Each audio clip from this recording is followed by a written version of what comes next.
Hola a todos, mi nombre es José Alfredo Castillo, estudiante de prepa en línea CEP y promotor comunitario en Puerto Ángel, Oaxaca. Desde muy joven me he involucrado en iniciativas de derechos humanos y comunidad, especialmente en la defensa de los pueblos indígenas y las mujeres. Hoy quiero compartir con ustedes nuestro anteproyecto de investigación titulado Criminalización de la protesta social, el caso de Kenia Hernández y la violación de derechos humanos en México. A lo largo de este video exploraremos el contexto, la situación de Kenia, las implicaciones legales y sociales de su caso y finalmente plantearé algunas soluciones para cambiar esta realidad. Para comprender por qué es urgente hablar de criminalización de la protesta social, veamos primero algunos datos clave. Entre 2015 y 2020, organizaciones como PRODEST y la Federación Internacional de los Derechos Humanos documentaron un aumento sostenido de detenciones arbitrarias a personas defensoras de derechos. En este periodo, más de 180 casos de criminalización fueron reportados no solo en 6 estados de la República, en Puebla, en Oaxaca, Guerrero, Chiapas, Veracruz y la Ciudad de México.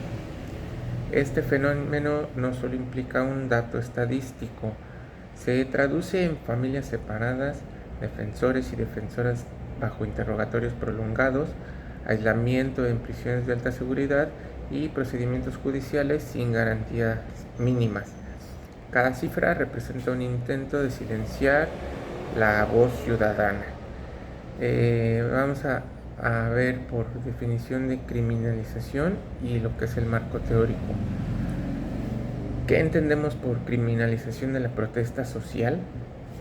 Bueno, básicamente es el uso del sistema penal, lo que es policía, fiscal y tribunales, para perseguir y desarticular las manifestaciones legítimas de inconformidad o demanda social. En nuestro marco teórico vinculamos este concepto con dos ejes: el hostigamiento judicial y la negación de derechos procesales. El hostigamiento judicial se da cuando se multiplican los cargos contra una misma persona para presionarla.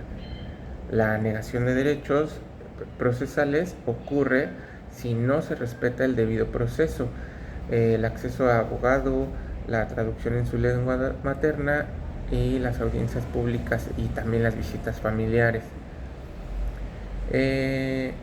Vamos a centrarnos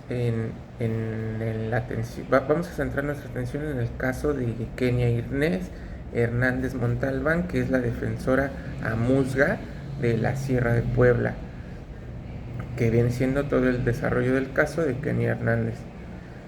En octubre del 2020, Kenia fue detenida arbitrariamente en la caseta de Amozoc, en Puebla. Esto fue sin orden judicial ni explicación clara por parte de las autoridades competentes. Durante la detención sufrió malos tratos, háblese de incomunicación, insultos, aislamiento en un penal de máxima seguridad en Morelos y la ausencia de un intérprete en lengua amuzgo, que es la que habla Kenia. La Fiscalía formuló 11 procesos que sumaban más de 20 años de prisión, a los cuales le adjudicaban robo con violencia armada y ataques a vías de comunicación, todos presuntamente en prejuicio de Caminos y Puentes Federales y autovías concesionarias mexiquenses. Vamos a visualizarlo un poco. En octubre del 2020 fue su detención en Amozoc. En noviembre de ese mismo año, 2020, el traslado al penal de Atlacholoaya en Morelos. En diciembre de ese mismo año, entre ese periodo de diciembre y abril del 2021, hubo 5 audiencias sin intérprete y sin derecho a ver sus familiares. En junio del 2021 hubo una nueva apertura de nuevos cargos por el mismo incidente. A partir de este proceso, Kenia no solo vio vulnerados sus derechos individuales, sino que su caso ejemplifica un patrón de criminalización dirigido a líderes comunitarios indígenas. ¿Cuáles fueron las violaciones específicas? Bueno, en su situación se identifican al menos 3 violaciones graves. El primero fue el fallo del debido proceso, lo cual que no se le permitió una audiencia presencial ni acceso a pruebas en su contra antes de cada audiencia. El segundo, la asistencia lingüística insuficiente, porque aunque su lengua materna es el amuzgo, nunca contó con un intérprete acreditado. 3. La restricción de visitas familiares. Durante meses no tuvo contacto con su familia, lo cual agrava el impacto psicológico y social. ¿Cuál fue el impacto que tiene? Bueno, estas violaciones no son incidentes aislados, generan desconfianza en el sistema judicial, envían un mensaje de impunidad a las autoridades y conllevan un aislamiento que amenaza la salud mental de los defensores. Bueno, vamos a hacer un comparativo con otros casos y lo que es su respuesta institucional. Bueno, al analizar casos similares en Oaxaca y Guerrero, encontramos que entre 2018 y 2022 al menos 45 defensoras fueron acusadas de delitos federales. Hay gráficos que muestran y destacan la proporcionalidad, donde en Guerrero, bueno, se registran 18 casos, en Oaxaca 15 y en Puebla 12 casos. ¿Cuál fue la respuesta de los organismos internacionales? Bueno, fue inmediata. La Oficina del Alto Comisionado de la Organización de las Naciones Unidas para los Derechos Humanos envió una carta solicitando medidas cautelares. Por su parte, la Federación Internacional de los Derechos Humanos y la Amnistía Internacional emitieron alertas y pronunciamientos públicos. También por su parte, PRODES presentó información ante el Comité de Derechos Humanos de la ONU. Sin embargo, las recomendaciones no se han implementado de manera uniforme en todos los estados, lo que mantiene la vulnerabilidad de las personas defensoras. Con base en el análisis, propongo yo estas 4 líneas de acción que pudieran permitir el contrarrestar los efectos a los problemas de violación de los derechos humanos. Número 1. Reformas al Código Penal para eliminar figuras jurídicas que facilitan cargos por ataques a vías de comunicación y tipificar protecciones especiales para los defensores.